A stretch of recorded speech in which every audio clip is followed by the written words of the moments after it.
Aí estão alguns pontos importantes que vamos tratar nessa apresentação. A necessidade de transparência na questão energética, problema do investimento voltado à questão do clima, ligado a isso a melhora da eficiência energética, da diversificação, da segurança física e da infraestrutura de energia, a redução da pobreza energética, que ainda é um problema do Brasil, embora tenha melhorado, e o ponto central nosso, que é tratar do problema da mudança climática e do desenvolvimento sustentável. Houve um movimento da política energética adotada na maioria dos países do mundo para uma fase em que essa questão foi deixada ao mercado e depois, novamente, a volta da política energética com outros enfoques. Os choques do petróleo de 73 e 79 levaram aos países a adotarem políticas energéticas, inclusive o Brasil. Foi o tempo da criação do pró-álcool, da busca do petróleo no mar.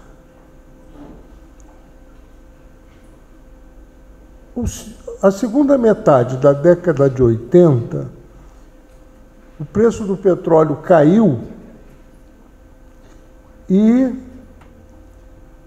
aí voltou-se a questão de deixar a energia nas mãos dos mercados. A política deu lugar, nos anos 90, a uma chamada desregulamentação e privatização da energia em muitos países, especialmente na América Latina. No Brasil, ligado a esse processo, no setor elétrico, houve o racionamento de 2001,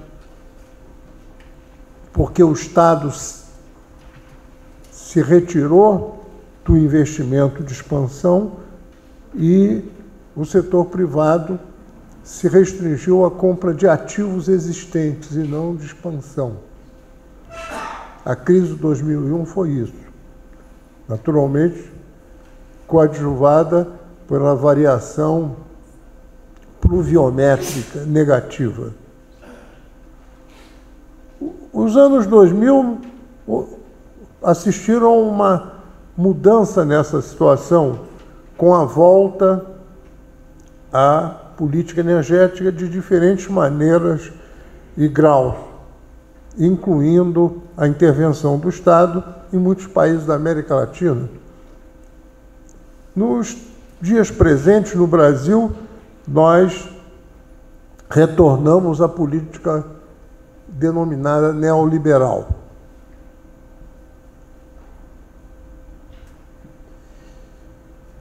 Problemas da aplicação da economia neoclássica, que é utilizada dentro da ideologia chamada neoliberal, é que admite mudanças, mas dentro de um quadro de mercado, de economia de mercado.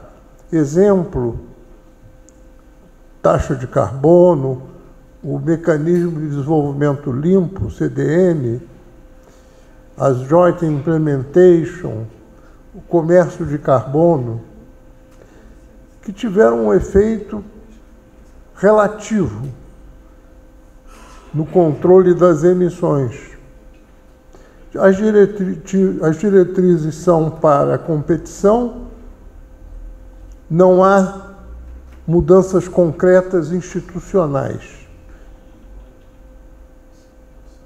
Portanto, não pode e não tem esse objetivo ser usada como base da construção de instituições, mudanças institucionais voltadas à questão da mudança climática. Essas curvas mostram o percentual de participação de diferentes fontes de energia. A biomassa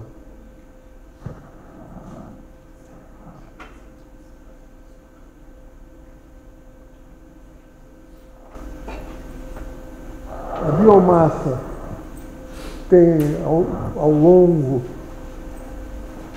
do fim do século XIX até os nossos dias, uma queda. A biomassa tradicional, a lenha, e depois uma estabilização que é biomassa moderna, aqui, como etanol, biodiesel. Isso é no mundo. O carvão tem uma dominância e só vai ser superado pelo petróleo já por volta aí dos anos 1970. Depois vem o crescimento do gás natural e atrás da hidroeletricidade, de outras fontes renováveis e da nuclear. A situação nos anos 2000 é mais ou menos essa. O carvão com 35%, aliás, o petróleo com 35%, o carvão com um pouco mais de 20%, o óleo natural 20%, a biomassa 10%, nuclear e fontes alternativas 8%. Aqui. Então, dominam os combustíveis fósseis com 75% e com muitas emissões de dióxido de carbono para a atmosfera. Há alguns desafios na política de energia. Hoje, a variação do barril do petróleo, que foi de $10 em 99, chegou a 140 em 2008 e desceu para cerca de 45, entre 45 e 50 hoje. Isso altera muito toda a questão da energia. A prospecção de limites das reservas de óleo no mundo, de um lado, e de outro lado, a utilização do chamado óleo de folheiro nos Estados Unidos, no Canadá, e o caso do pré-sal, que é uma importante descoberta no Brasil. O crescimento do consumo nos países em desenvolvimento, principalmente na China, e a dependência dos países da OCDE na importação do petróleo, uma instabilidade geopolítica envolvendo grandes produtores de petróleo, particularmente no Oriente Médio, a pressão ambiental e o problema do aquecimento global pelas emissões de gases de efeito estufa, a perspectiva do carro elétrico, que muda bastante o consumo de energia mundial, e a dupla face da crise econômica. Existe um ideograma chinês que diz que crise é perigo e é oportunidade de mudança. Isso aí são as principais empresas estatais na América Latina, na área do petróleo, a PDVSA venezuelana, a Pemex mexicana, a Petrobras no Brasil, que passa por uma crise, a Petrobras, né? as principais empresas elétricas de propriedade do Estado no Brasil. A mais importante é a Eletrobras, que é uma holding envolvendo a Eletronorte, a Chesf, Furnas, a Eletrosul, a parte não privatizada da Eletrosul, e a Itaipu Binacional com o Paraguai. A Eletronuclear, que é a empresa que opera 2 reatores nucleares e está construindo um terceiro. A CGTE é uma empresa que opera plantas de carvão no sul, e algumas estaduais importantes, como a CEMIG em Minas, a Copel no Paraná. As outras não têm uma boa situação, muitas foram privatizadas. Essa figurinha aí, levando em conta que o eixo horizontal é o GDP per capita, GDP dividido por população, e o eixo vertical é a intensidade energética, a energia dividida pelo GDP, pelo PIB. É claro que o produto dela, XY, dá uma grandeza que é a energia per capita. Logo, XY hipérboles, essas hipérboles aí traçadas significam faixas de energia per capita. O Brasil são esses triângulozinhos verdes, está numa situação de baixa intensidade energética, de aumento da energia per capita e de baixa renda também, baixa energia per capita. E os países mais ricos estão nessa faixa aqui de alta energia per capita. E vocês veem que a variação ao longo dos anos é mais ou menos paralela às linhas das hipérboles. Então, não há mudança substancial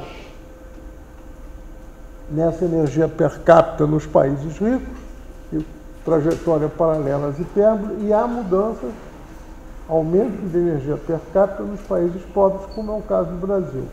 Vai atravessando hipérboles não desenhadas aqui. A figura seguinte mostra o mesmo para a emissão per capita. O raciocínio é parecido, o eixo horizontal é energia per capita, o eixo vertical é emissão por energia, intensidade de carbono, e as hipérboles são carbono per capita. Seria possível repetir o raciocínio que eu fiz na figura anterior, entre países mais desenvolvidos e países mais pobres. Novamente, o Brasil aí são esses triângulozinhos verdes. Isso daí é o payback de energia das energias renováveis. O payback aí é a energia gerada em toda a vida do equipamento dividido pela energia gasta para produzi-lo, fabricá-lo, construir as usinas.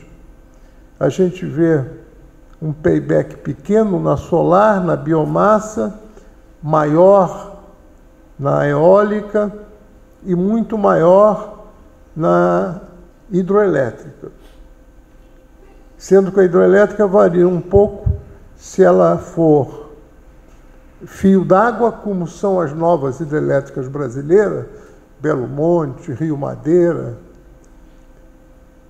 ou se ela tiver reservatório de acumulação, como as velhas hidrelétricas brasileiras aqui da região centro-oeste e sudeste, que acumula água. Comparações do Brasil com esse grupo que foi apelidado na COP de Copenhague de BASIC, Brasil, África, Índia e China.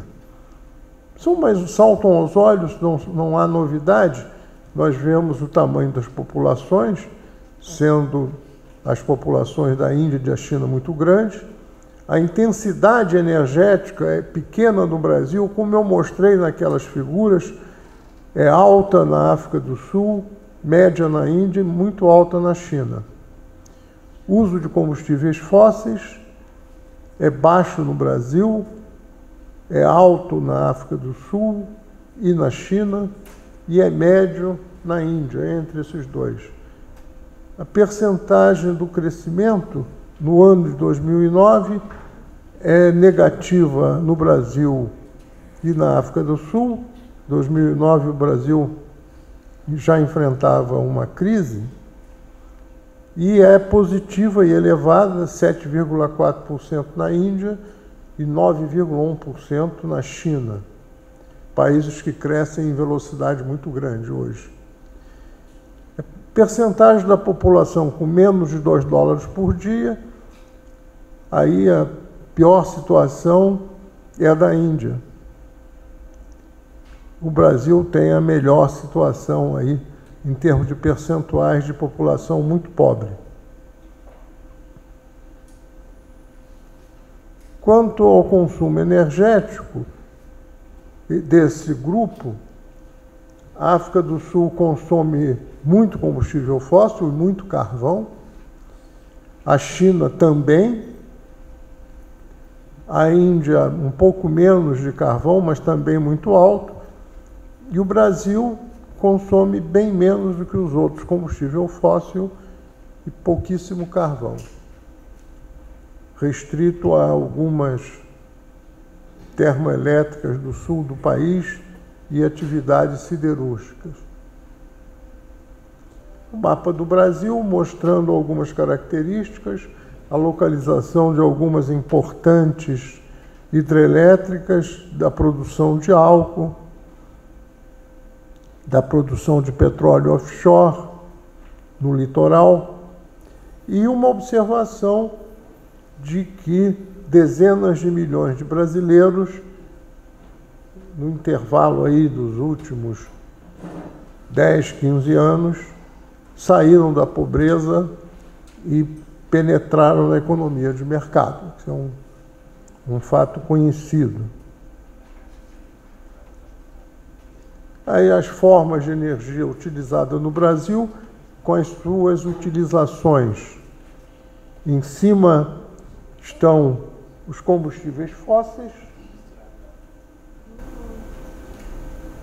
vários deles derivados do petróleo, além disso o gás natural, o carvão e a nuclear. E aqui embaixo as energias renováveis. Algumas já usadas em larga escala, como o etanol, o bagaço de cana, o carvão vegetal usado na siderurgia de Minas, a energia hidrelétrica, e se expandiram recentemente o biodiesel, a eólica. Começa a haver uma expansão da solar, ainda muito modesta, e um potencial mal aproveitado do lixo, principalmente o lixo urbano, mas parte do lixo rural também. Aí a matriz energética brasileira, que a gente vê que é dominada pelo petróleo. Com todas as vantagens de energia renovável do Brasil, o petróleo é o mais importante energético, a energia primária dominante. Em segundo lugar vem a cana-de-açúcar, da qual produz-se o etanol. A hidroeletricidade vem em terceiro lugar, depois vem lenha e outras biomassas, gás natural, carvão muito pouco, urânio também muito pouco. E aqui o percentual de energia renovável do Brasil. A energia renovável do Brasil é 47%, enquanto que no resto do mundo é 18%, e nos países ricos é 7%. Então o Brasil tem uma enorme vantagem no uso da energia renovável, que envolve a biomassa e a hidroeletricidade, principalmente. Importantes atividades econômicas, a produção de petróleo no mar, que vem desde 1973, as recentes descobertas de óleo em água profunda e o pré-sal. O Brasil é o maior produtor de etanol de cana-de-açúcar, etanol de milho. Os Estados Unidos produz mais que o Brasil. Mas o etanol de milho tem desvantagens. E tem um grande sistema hidrelétrico, dos maiores do mundo. Um problema que temos ainda é a distribuição de renda. Curiosamente, olhando esse conjunto de países, é o chamado índice de Gini, a gente vê que o Brasil melhorou. Entre o ano de 1980 e de 2010. Houve uma pequena melhora no índice de Gini do Brasil, ao contrário dos demais países. Quer dizer, o Brasil foi bem sucedido na política de redução da pobreza, embora estejamos muito longe de ter resolvido o problema. Isso daqui é o consumo de eletricidade, de gás liquefeito de petróleo, por faixa de renda. O óbvio, as de renda maior consomem mais. Consomem mais goiabada, doce de coco, qualquer gráfico que você fizer, a renda maior consome mais. E a energia não é uma exceção. Há também uma injustiça social na distribuição do consumo de energia.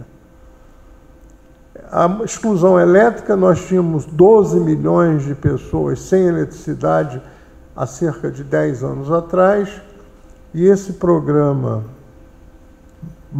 dominantemente no meio rural, em áreas afastadas, e esse programa chamado Luz para Todos, reduziu bastante isso. Reduziu a um número muito menor. Foi dado energia elétrica a um grande número de pessoas. Isso aí é apenas um exercício. Tomando a população que possui carro como 20% e admitindo o consumo de gasolina e álcool nos automóveis, que ele é cerca de 3 vezes o consumo de diesel no transporte público. Quer dizer, quem tem carro consome o triplo de quem anda de ônibus. Então, isso é fácil. Se tomamos a emissão zero do álcool, por hipótese, supondo que toda a emissão da queima do álcool é compensada pela absorção do dióxido de carbono no crescimento da cana-de-açúcar e também na destilação do álcool nós usamos bagaço de cana, é possível chegar à conclusão que a emissão de um proprietário de automóvel é 13 vezes, 5 maior do que uma pessoa que não tem automóvel. Isso dá uma ideia da desigualdade também do Brasil, que ocorre também no campo das emissões. Óleo e gás, atividade importante aqui no Brasil, produção no mar, aí novamente a produção cada vez em águas mais profundas, e essa linha branca é a camada do pré-sal que foi ultrapassada.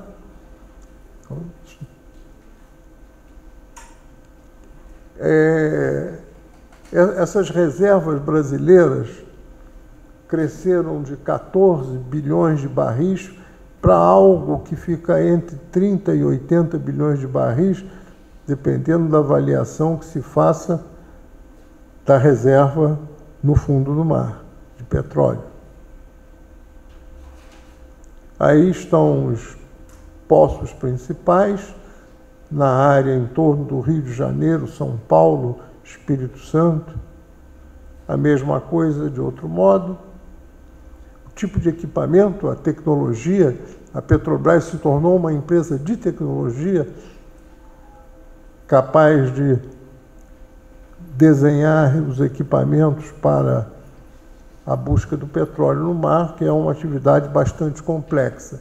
Isso tudo está ameaçado pela crise da Petrobras. Energia nuclear. O novo argumento para a energia nuclear é que ela não emite gases do efeito estufa. E houve alguma melhoria nos sistemas de segurança dos reatores, mas não há ainda nenhum reator no conceito de intrinsecamente seguro. Não há reatores intrinsecamente seguros. Os reatores são, para entender o que eu estou falando, os reatores são intrinsecamente seguros quanto a uma explosão nuclear. Não há como o reator virar uma bomba. Reatores moderados à água, se você começar uma explosão nuclear, a água é imediatamente afastada, a massa crítica se desfaz e para a explosão. Então ele é intrinsecamente seguro, não dá uma explosão nuclear. Mas é um triste consolo, apenas não é nuclear a explosão, mas uma explosão térmica espalharia o material nuclear acumulado no reator. E esse material, ao longo de um ano, é da ordem de 1000 bombas de Hiroshima. E causaria efeitos muito graves, como aconteceu no Japão e aconteceu na Ucrânia. O reator de Chernobyl e de Fukushima. A situação no mundo é essa. Os Estados Unidos estão estendendo a vida dos reatores dele. Existe a busca de chamados reatores avançados.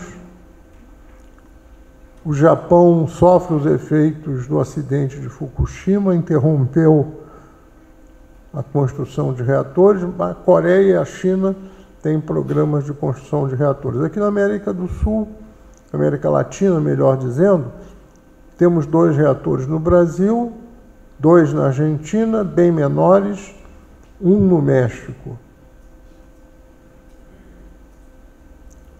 Há alguma diferença entre o Brasil e a Argentina na tecnologia. A Argentina utiliza urânio natural e água pesada nos seus reatores, de modelo, um deles Siemens, o outro Candu, que é uma tecnologia do Canadá. O Brasil usa urânio enriquecido e água leve. Os reatores, o primeiro, Angra 1, da Westinghouse, Angra 2 é da Siemens, através de um acordo nuclear com a Alemanha. Os 2 países desenvolveram o enriquecimento do urânio. A Argentina parou, mas foi pelo caminho da difusão gasosa, e o Brasil começou com o chamado jet nozzle, que não deu certo, e passou para a ultracentrifugação, que é usada hoje. O Brasil enriquece urânio. Tratado de não proliferação, o Brasil assinou, a Argentina também, e além dele existe um tratado bilateral Brasil-Argentina com a participação da Agência Internacional de Energia Atômica, e foi criada uma instituição chamada ABAC, destinada ao controle do material para evitar o uso de bombas. Além disso, a Argentina e o Brasil assinaram o Tratado de Não Proliferação e o chamado Tratado de Tlatelolco da América Latina. Isso aí é a situação dos países quanto à geração nuclear, vendo que o Brasil tem uma posição bem modesta. Cadê o Brasil aqui? É uma posição bem modesta.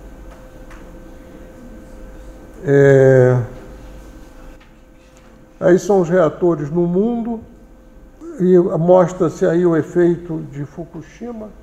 Isso aqui é o efeito de Fukushima. Houve uma queda na produção de energia nuclear no mundo depois de 2010. Isso daí é a expansão da energia eólica, que é o azulzinho, o nuclear e o solar, que é o verdinho. A gente nota que a expansão da eólica e do solar é muito maior do que a nuclear. Entrando nas energias renováveis, eu já falei que o Brasil tem um percentual muito mais alto de energia renovável que o mundo. Aí a participação de energia renovável em vários países e no Brasil para a geração elétrica.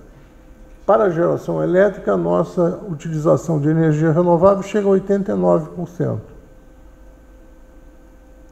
enquanto que todos os outros países aí listados é muito menor. É uma vantagem do Brasil.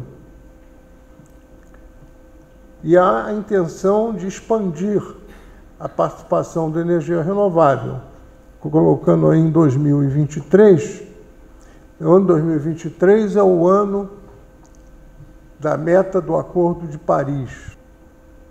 E o Brasil pretende ter 86% de energia renovável lá, incluindo, como eu falei, a biomassa e a hidroeletricidade. Novamente, aí, a evolução aí de 2013 para 2023 das fontes de energia. Não muda muito o quadro dominante, mas isso daí é para geração elétrica.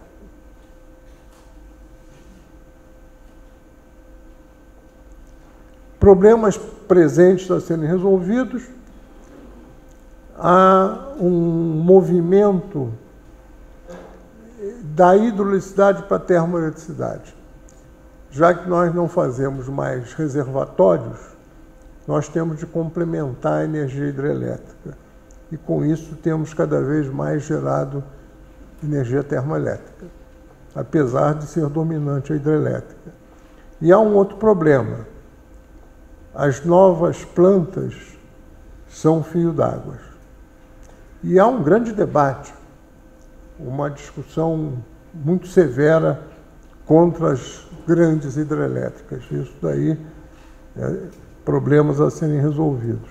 Isso aí mostra a evolução. A hidráulica é a azulzinha, a térmica é a vermelha, a eólica é uma bordazinha pequena aqui, azul claro. Essa coisa ainda é pequena, embora nós vamos ver que tem crescido muito. Mas a participação térmica tem aumentado. A hidrelétrica é essa azul aqui. Nuclear é mais ou menos constante aqui em cima.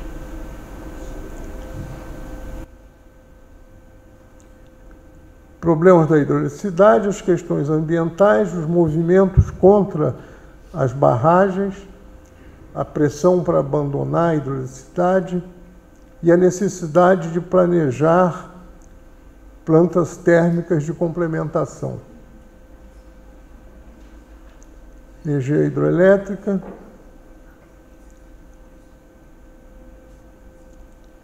A dimensão do sistema brasileiro é idêntica à europeia. Vocês veem aqui que o Brasil tem distâncias de 4.000 quilômetros nessa direção, que é a mesma distância da Europa, de Moscou até Lisboa. Então, o Brasil tem um sistema continental ligado por uma rede que permite a transmissão de energia.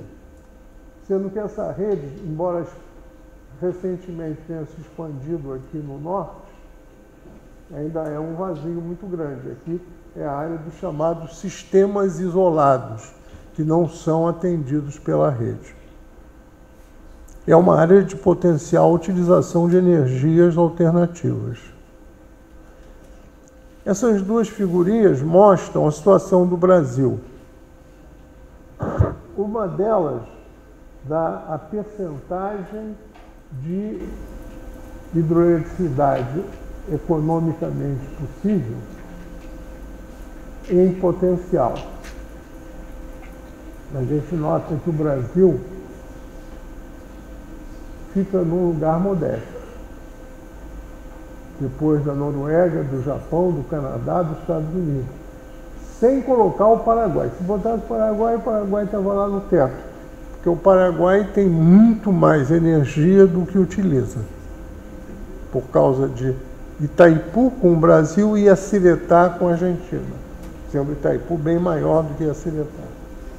E aqui nessa última figura de baixo, a gente nota qual é o percentual de uso da energia hidroelétrica existente.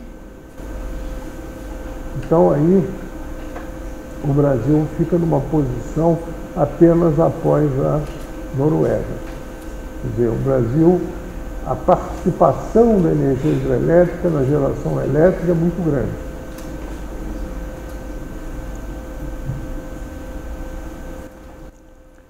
Aí um sistema de decisão para a construção das usinas, com seus diferentes estágios de levantamentos, projeto, até chegar à operação. E as questões que são consideradas, desde o planejamento até problemas sociais ambientais, sinergias e diversidade hidrológica. É um sistema complexo. Aqui, novamente, esse sistema em que passa pela fase dos leilões. Então, além de ser um sistema complicado, ele é colocado em leilão. Aí é uma usina, no caso de Belo Monte, a redução do reservatório dela, ele se tornou muito menor do que inicialmente planejado. A pobreza na região em torno de Belo Monte, que pode ser melhorada com a construção da usina. Esse é um problema brasileiro. E o novo conceito de usina-plataforma, que ainda não foi aplicado, mas é uma cogitação da Eletrobras de usinas que recompõem a floresta em torno dela, ficando ao final um impacto minimizado, como se vê nessa figura 4 aí. Isso é a acumulação da água no reservatório na região sudeste, centro-oeste. A gente nota aqui o período de 2001, quando houve um racionamento. Isso aqui é água acumulada.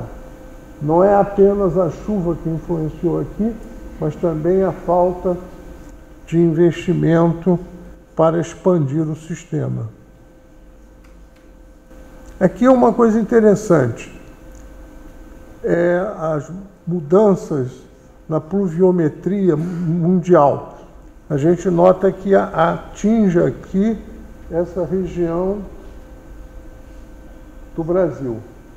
De fato, já temos hoje problemas de água no sistema do Nordeste. Não sei se é uma variabilidade climática ou se é algum indício de mudança, mas a água para a geração elétrica na área da Chesf tem estado escassa. Usinas eólicas, o Brasil, vocês notam aí, é o percentual que mais cresce, 529%. Isso aí é um plano, ele foi ultrapassado pela realidade. Aqui a gente nota o crescimento da energia eólica como foi acentuado nos últimos anos. Ultrapassou de longe a nuclear e o preço dela caiu muito. O preço caiu e as construções aumentaram de geradores eólicos, o que é bom para o Brasil. Há uma complementariedade entre o regime de vento, o regime hidrológico e o regime de produção de biomassa, o que é bom, permitindo fazer uma troca. Havendo energia do vento, eu consigo economizar água dos reservatórios, paralisando algumas turbinas hidráulicas. O regime do vento é muito intermitente, não é? Esse é um dos problemas da eólica, grande intermitência do vento. Energia solar, está aí ó, o uso da energia solar residencial, dominando a Bahia nos empreendimentos, pelo que vocês estão vendo. Há uma redução de custo enorme nas fotovoltaicas. Fotovoltaica se presta muito à microgeração, embora no Brasil tenham sido feitos leilões de energia solar. Aqui é um empreendimento de energia solar centralizada. Aqui é um típico empreendimento de energia solar distribuída, que eu acho que é a melhor maneira de se usá-la, permitindo que o consumidor se torne também um produtor. Existe uma instrução da ANEEL que permite uma compensação na conta de energia. Biocombustível, o meu tempo está se esgotando, eu acho que é um assunto bem conhecido. O Brasil tem esse importante uso do etanol, que leva vantagem sobre o etanol de milho dos Estados Unidos. Houve uma discussão internacional sobre o quanto de percentual de dióxido de carbono é reduzido pelo uso do etanol. Vários modelos apareceram. A vantagem do etanol está nesse desenhozinho aí.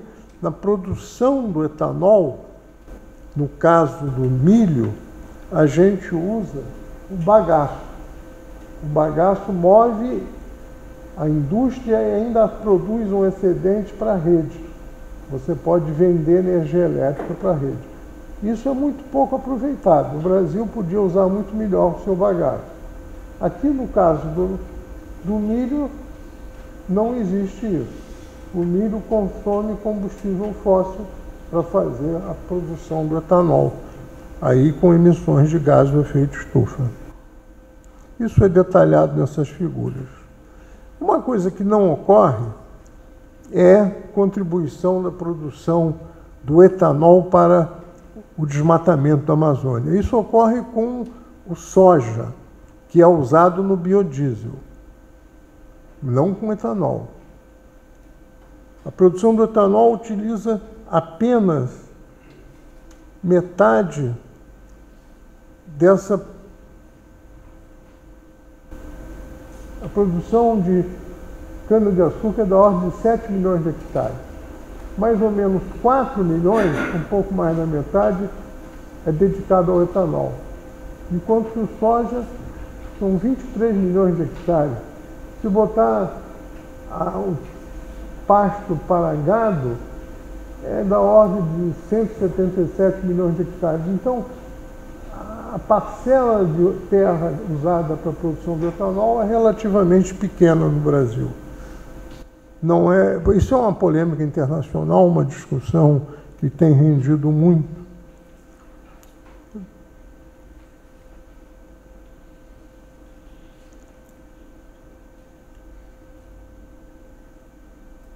A energia e mudança climática é um problema importante cada vez mais. Por quê? Como vocês veem nessa figura, até pouco tempo atrás, a emissão dominante brasileira vinha do desmatamento. Mas agora não mais. Agora a produção de energia tem um papel muito importante. O Brasil assumiu meta em Copenhague de redução da ordem de 36% de uma projeção hipotética das emissões brasileiras para o ano 2020. Isso foi facilmente atingido pela redução do desmatamento. Houve uma enorme redução do desmatamento que permitiu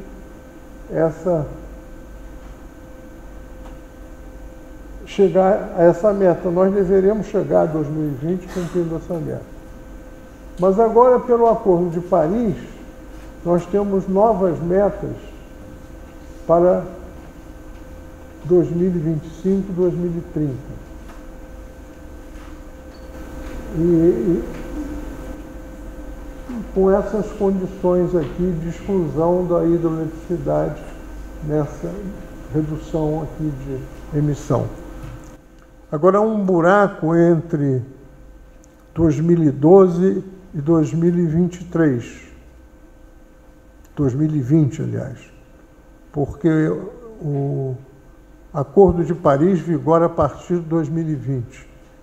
E o Protocolo de Quioto se esgota em 2012, já se esgotou. E ficou esse período sem compromissos assumidos pelos países. Isso é um problema, essa descontinuidade. Eu ver, tem alguma coisa mais interessante? Isso daí é a emissão ao longo do ciclo de vida de várias tecnologias. A gente vê o carvão, muito maior a emissão, naquela faixa lá à direita, depois o óleo, o gás natural, a solar, mais ou menos empatada com a hidro, e a biomassa, a eólica e a nuclear emitindo muito pouco, mesmo no ciclo de vida, que é a inclusão do tempo de todo o sistema industrial de cada tecnologia dessa. Aqui eu apenas deixo referido as tecnologias em desenvolvimento na COP, em estudos de emissão de gases do efeito estufa, em cenários que foram construídos, discutidos em Paris. Importante que nesses estudos, em um cenário, é possível aumentar o PIB, reduzindo concomitantemente as emissões de gases do efeito estufa, o que seria uma coisa interessante. Temos estudado as emissões de barragens em várias hidrelétricas do país, aí assinaladas, e o resultado, há emissões muito altas de gás do efeito estufa, por exemplo, em Balbina, essa é pior do que gás natural ou mesmo carvão mineral. Mas a maioria das usinas não, é muito menor, incluindo Tucuruí, lá no norte. Resultados das medições feitas pelo grupo lá da COP. Energias alternativas desenvolvidas lá na COP, estudadas lá.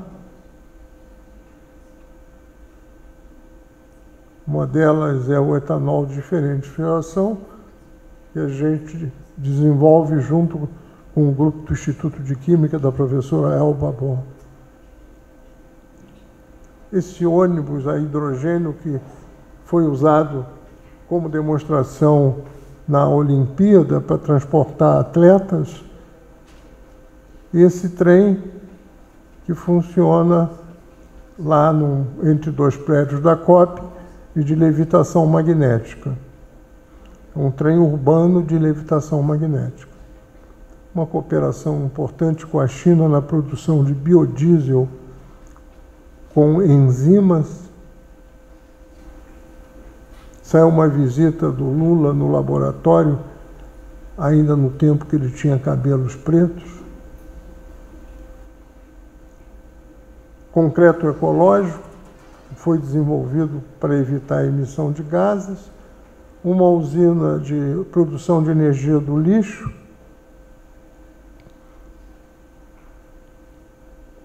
Produção de biodiesel com esgotamento sanitário, um outro projeto lá. Esse gerador de ondas no mar é muito interessante. Foi feito o primeiro lá no Ceará, transforma o movimento das ondas no giro de uma turbina que gera energia elétrica, e o novo projeto agora, depois daquele, de fazer a mesma coisa offshore, sem precisar usar o litoral. Está sendo feito lá na Baía de Guanabara, em cooperação com Furnas. Potencial elétrico de geração com ondas do mar no Brasil, e o nosso parque tecnológico lá da UFRJ. Saiu o prédio do computador da COP e os prédios das empresas, a maioria delas voltadas à área do petróleo. Mas não essa daí. Já está pronto esse laboratório da GE e que não é destinado a petróleo. Isso daí é o centro da Petrobras lá no Fundão. E pronto.